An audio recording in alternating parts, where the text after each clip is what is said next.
In the late 18th century, cemeteries in cities were getting overfilled. They were unsanitary. Some cities decided to go out of town.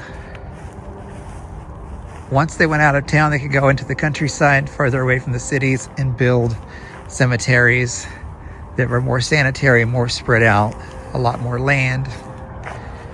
Also in the late 1800s, there weren't many city parks or places for people to go and have picnics and do things with their family that were clean and safe. So the rural cemeteries became the parks of the time. So in the late 1800s, people would go to the parks to picnic. They would take a full spread, take their family, sit at the gravestones, have a picnic. If it was the grave of their family, reminisce about their family member. There are actually a few places in Crown Hill where people have built memorials, and one of them actually is a picnic table with a table and 2 benches.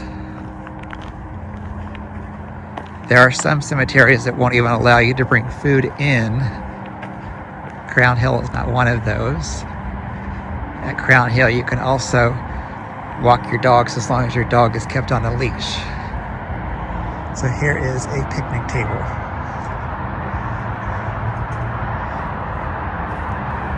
Up on the hill where Riley is, overlooking downtown Indianapolis.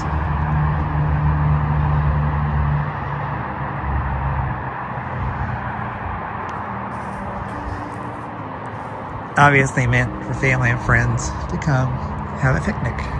There are other places throughout Crown Hill that aren't necessarily picnic tables, but they are places to sit and rest. So people intentionally put up benches.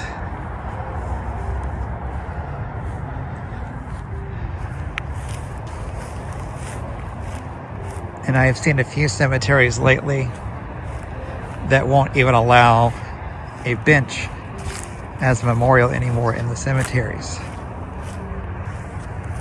It did get to a point in the late 1800s, early 1900s, where people were picnicking too much in city parks or in the rural parks. So they actually started handing out tickets for your entry into the park, so the park or the cemetery wasn't getting overcrowded with people, and they knew how many people were going in and out. Some cemeteries banned picnics altogether. Cemeteries were one of the first areas to be designed with trees, plants, greenscapes for people to go to.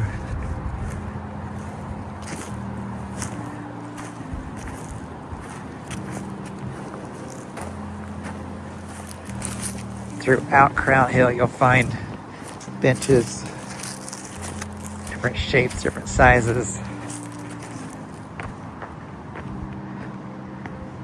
made of different stones.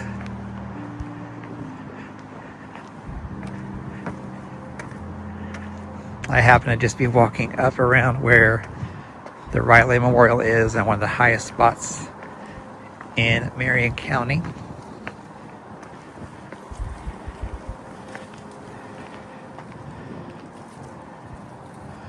A couple benches up here.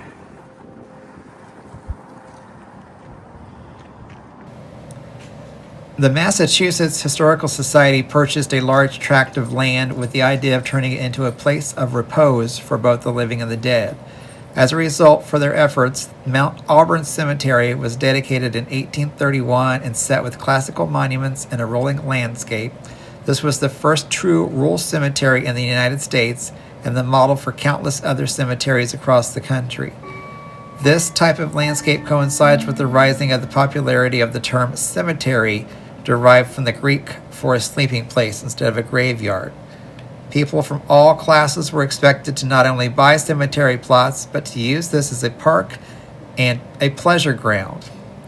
The original visionary behind Mount Auburn Cemetery designed the cemetery to complement the natural features and the curves of the land. It was a place to go for reflection on death, but also to reflect on your place in life. It was hoped that the best of art and nature together could transcend the horrors of mortality. Of the young republic, often mentioned together of places like Niagara Falls, people visited, walked, picnicked, and held funerals on the land. William Cullen Bryant proposed what would become New York Central Park in the 1840s, and about 10 years after the opening of Mount Auburn, both the Boston Common and Mount Auburn greatly influenced the success and design of the parks and recreational areas across America. By 1880s, the rural cemetery was slowly replaced by more manicured and more profitable park lawn design. The park lawn cemetery emphasized a grid pattern over placement, which complemented the natural flow of the land, combined with the fact that the city parks became more popular places to enjoy. The cemetery as a place for recreation and reflection started to disappear. By the mid-20th century, the park lawn cemetery was replaced by the very organized Memorial Park Cemetery. The cemetery became more isolated, a place to visit a deceased loved one, but not necessarily a place to encourage contemplation or recreation. Cemeteries were some of the first parks Americans had access to, so picnicking in the cemetery became commonplace. During the 19th century, and especially in its later years, snacking in the cemetery happened across the United States. It wasn't just apple munching along the winding avenues of graveyards. Since many cities still lacked proper recreational areas, many people had full-blown picnics in their cemeteries. Cemeteries began now allowing food to be brought into the grounds, and more city parks were actually more popular and catching on. When I was a kid, my family had a family cemetery in Kentucky, and every summer we would clean the graves and have a family reunion, a cookout, in the cemetery. A picnic pavilion was even built just in case of rain. Would you picnic in a cemetery?